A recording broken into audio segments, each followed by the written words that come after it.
Okay, so here we are at, oh, what is this? I don't know, Badass Plains or something like that. Bagradas, I don't know. Bad grass, I don't know. Anyway, I noticed I took the first Roman turn with this leader, and he ended up getting several momentums. But I looked up the rules on the Triari, and I've been kind of misplaying them. They could have done an about face to finish up that circle. They weren't stuck standing there, but, you know. I had trouble getting them to do that anyhow, just because I had other stuff I wanted to do. I certainly would have done it earlier, I think, but we'll live with these results.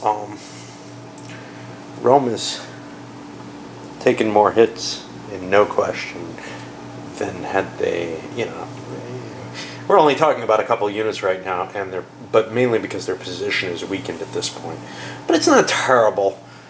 They've managed to pull one of the Triari out and refuse a flank, and they've got stuff here. So, you know, their circle is not completely violated by this. One thing I wanted to do,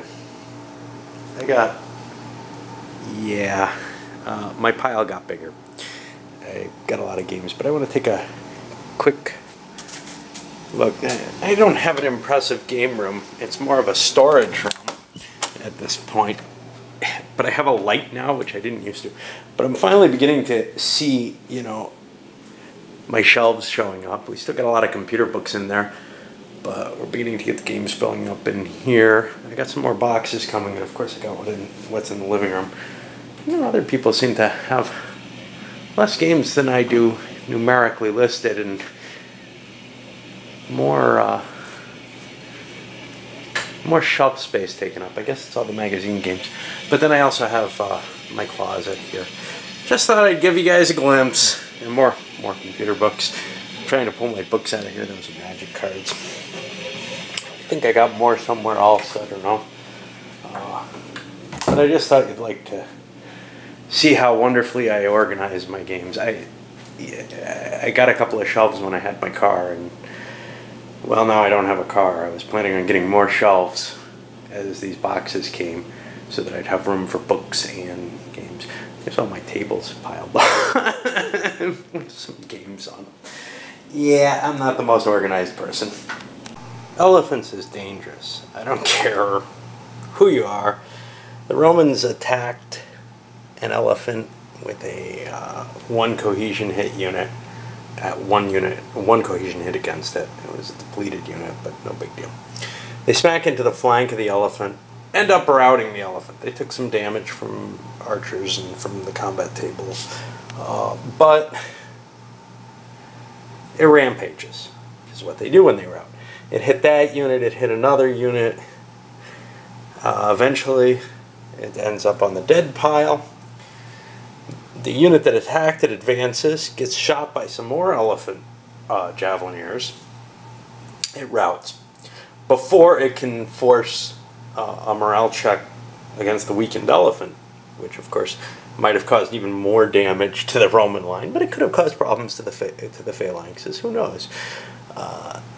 And the unit that routed the unit behind it as well, which was the only place it could run through. So, you know, now there's this gaping hole over in the Roman circle. Of course, they've managed to fill in this hole. Moving forward, Cav had the choice, stand and fight, which is usually a bad choice against heavy infantry or really anything. So they pulled back, but now there's no open flanks available except right here. And those are kind of dangerous because then you give up flank attacks on your Cav, which it's probably a bad trade-off. Better to see, hey, can my phalanxes crack the line than, you know, can I do trade-offs, Cav versus legionnaires? Okay, so we have the Carthaginians. They tried to trump earlier, that didn't work. They failed it, and the Romans were able to largely rebuild the rear of their line, but towards the front, Hamilcar ended up launching a couple of elephants inside and broke this big hole here now. Again, you know, the Romans keep trying to fill in the gaps or fix these holes. And they're doing a fairly good job over here, and they've completed this. But now they got another problem in front of them. Loss-wise, we're still seeing legions being traded for elephants, which is a good deal victory point-wise for the Carthaginians. But the elephants are a very, very valuable asset. And here at the end of the turn, the Romans are able to, not completely, but somewhat close in that gap that was occurring. And now they've got some rallied units that they could throw into the remaining holes. Yeah, their circle, or whatever, is becoming ever smaller. But, meanwhile, Xanthus or whatever is, he stripped some of the light infantry from this side, pushed others forward that way. He's going to use them as kind of an exploitation tool.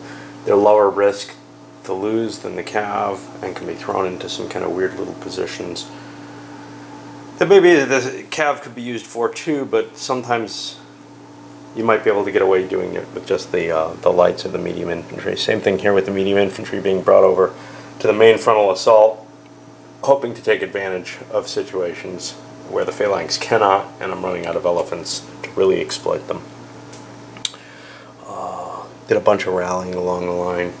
No real combat with them. Alright.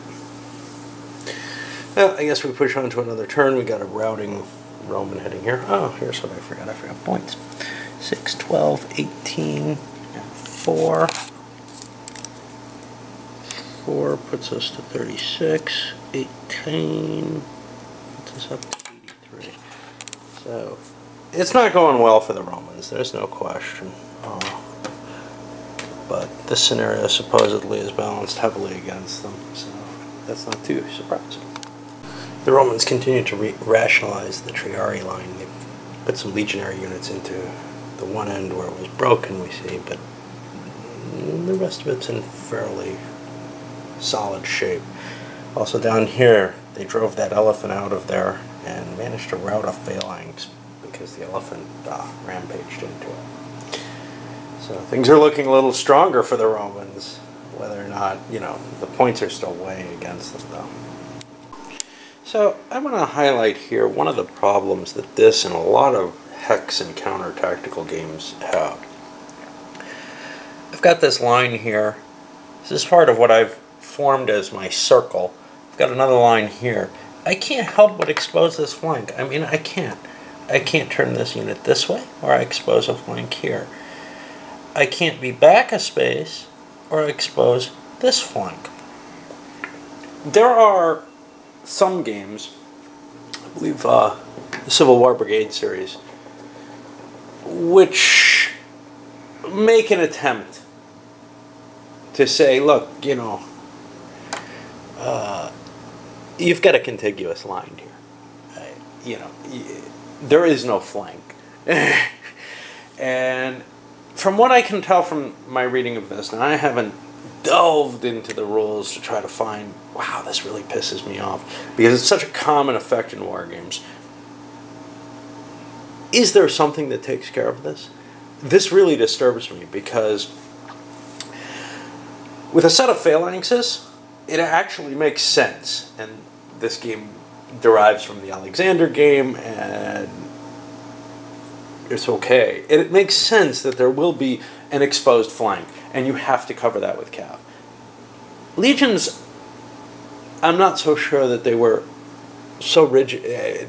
The evidence that this game relies on is that they aren't so rigid that they have to expose a flank like this. And I find it disturbing, to say the least, because now I can do something very silly and bring a cav around here, face it this way, charge in, and I get a flank attack on what should be a contiguous line, as far as I'm concerned. It should get the advantages of being anchored, as it were. This is just a disturbing factor,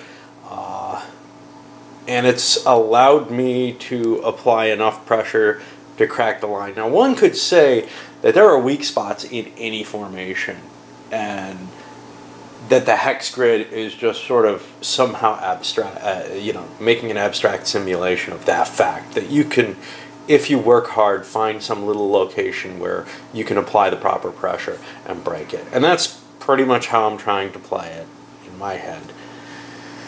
Because the alternative, which is trying to come up with some general rule which says this is contiguous, but only because it's a legion, and this, that, and the other, that becomes very painful to do. But it does mean that anything other than straight lines are really, really hard.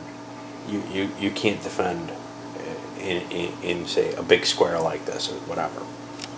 Now, as I indicated earlier with this flank, hitting the cav into there is a risky proposition. So I've been maneuvering around trying to get a light infantry in position to do this.